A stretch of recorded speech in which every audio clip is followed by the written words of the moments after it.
সরকার যদি সুষ্ঠু নির্বাচনেই গঠিত হয় তাহলে বারবার দাঁড়াইয়া বলতে হয় কেন? মেকিয়াভেলির একটা কথা আছে, তুমি যদি কোনো মিথ্যাকে এস্টাবলিশ করতে পারো তাইলে একবার বললে হবে না, শতবার বলতে হবে। হ্যাঁ, ইতিমধ্যেই রাজসাক্ষী দুইজন পাওয়া গেছে।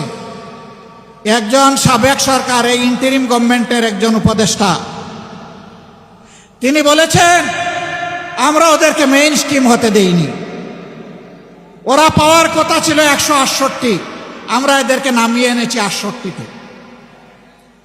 তাইলে তিনি স্বীকার করে নিয়েছেন যে একটা নিরপেক্ষ সরকারের অংশ হয়ে তিনি দেশবাসীর সাথে বিশ্বাসঘাতকতা করেছেন। তিনি বলেন নাই যে আমি নামিয়ে এনেছি, বলেছেন আমরা নামিয়ে এনেছি বহু বছর। তাইলে বাকি বচনগুলা কারা?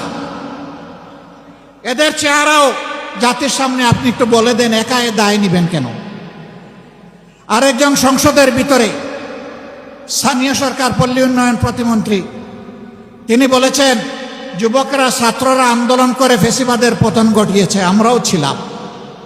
তবে ডক্টর মোহাম্মদ ইউনূস ক্যাপ্টেইনের হাতে লন্ডনে গিয়ে পতাকা দিয়ে এসেছেন,